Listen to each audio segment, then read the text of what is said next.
12 minutes past 8. Welcome back to Sunrise Daily. We're continuing examining what can be done, what is being done about security in this country. And Dr. Femi Adegbulu joins us now, also a security consultant and lectures at the Redeemers University in Lagos. Thank you for coming on this morning. A pleasure to be here again. Thank you. Well, I do remember when you said that the girls who have been kidnapped, it could just turn out to be something different if and when they do get them back. But you feel vindicated by that comment now? Really, yes. But first of all, let me commiserate with those whose lives have been lost in this series of bombings.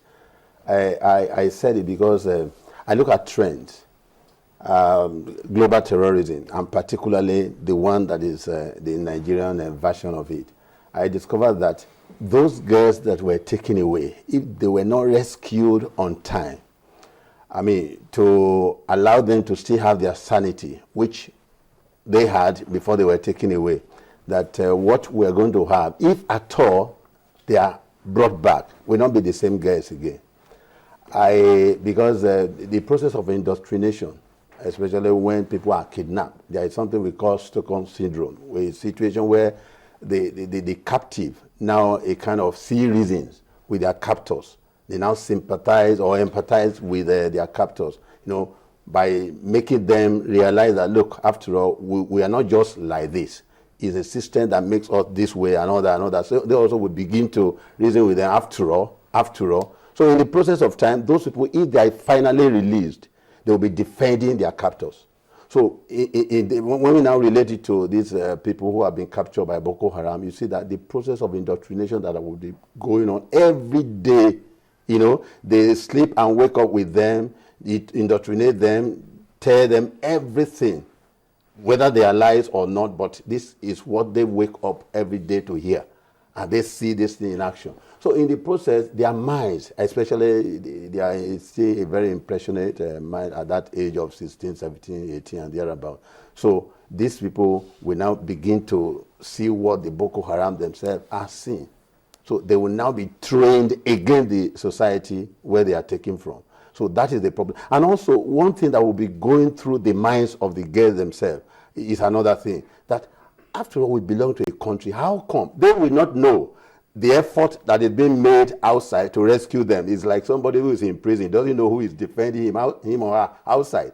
So they will not know. They also will be having a kind of grievance against the larger society. What is our government doing that they have refused all this while to come and rescue us? So they also will be having their own kind of grievance against the system. So coupled with the one that is being told them every day by their captors. So when they man this thing together, they say, okay, after all, I think you are right. In that process, it becomes so easy to indoctrinate them and make them serious with their captors. And now, whenever they are released, either one by one, okay, they now become a kind of menace to the larger society. I don't want to dismiss my gut feeling that some of the female bombers we are seeing right now have one way or the other had contact with the Boko Haram, or maybe some of the people they have captured haven't been trained very well and they haven't got confidence that they are able to do this thing. They are being released one by one into the society. I do not know for a fact, but I don't want to dismiss that feeling. Even though the government says, no, they are not the ones, but that's on the other hand. But what about the flip side of this? If they are resorting to this, could it also be that the agencies are also turning the screw on them? Because if they're not using the regular means, it means that, okay, they've discovered that I think there's a lot of heat on us on this side. Let's try another style. How about that? And first of all, how does the government know that the girls that are being released or that the girls that are unleashing this on the society are not part of the Chibok gang? But that's by the way. Now, the Boko Haram themselves are not sleeping. They are strategists.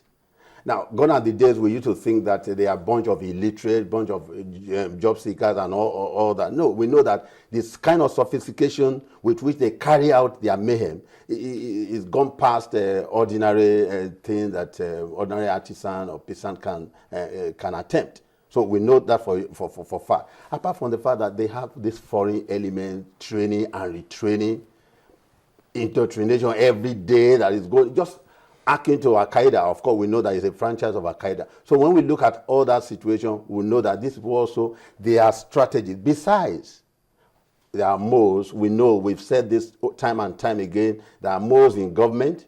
Otherwise, we will not be seeing all the counter intelligence that we are seeing as counterintelligence. So when government, wants to do a particular thing, before you knew it at all, before the government even carries that measure out, the Boko Haram had already gone a step ahead. No, that's counterintelligence. All these things are working to help, these insurgents to really master their games. Let's look at the international connection. Once we've always talked about the Cameroon axis of our borders, and now we have seen what they have finally done, unleashing mayhem right inside of Cameroon with an official's wife kidnapped. Could it be said that they have suddenly realized the implication or the enormity of this whole problem, to the extent that we have seen some steady bombings in Kano State, for instance? Perhaps maybe they are losing the Cameroon side of it that has always given them some form of comfort. Well, you see, terrorism will always hibernate anywhere they're given opportunity.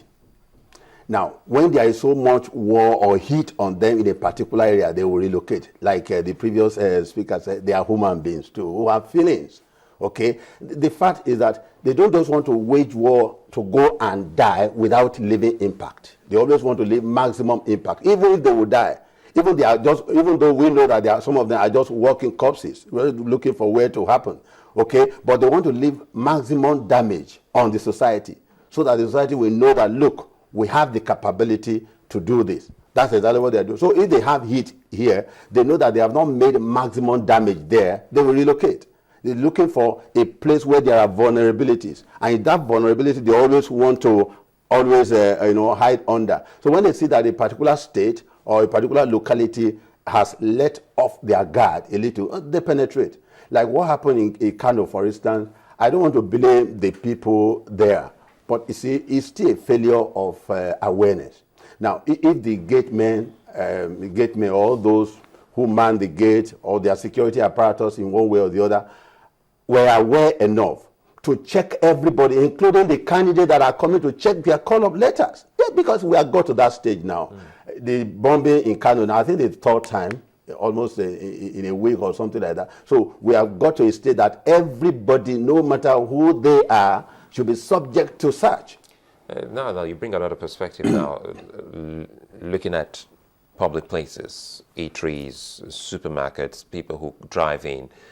Sometimes you have seen a situation whereby someone is looking for someone who has actually, obstructed his free way to get out. And they go around maybe with a number right inside the complex, announcing, and you don't get to find the driver of that particular car. Yes. So in a situation like this, how does the security operative keep watch over those who drive in and drive out, knowing full well that some may just leave their cars there and disappear not even within the premises or the precinct of that particular parking space? It's very simple. And that's why that's where training comes in. When you train the security guards, for instance, or you are going to man a particular eatery or public place.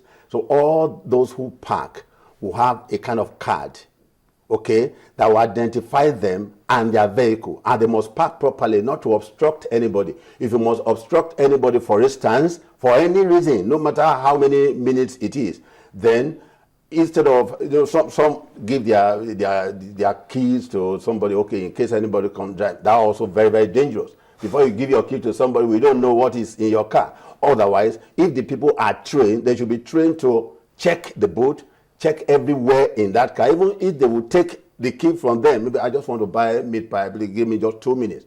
I'm sure I'm not going to block anybody, but should that happen, take this key and relocate.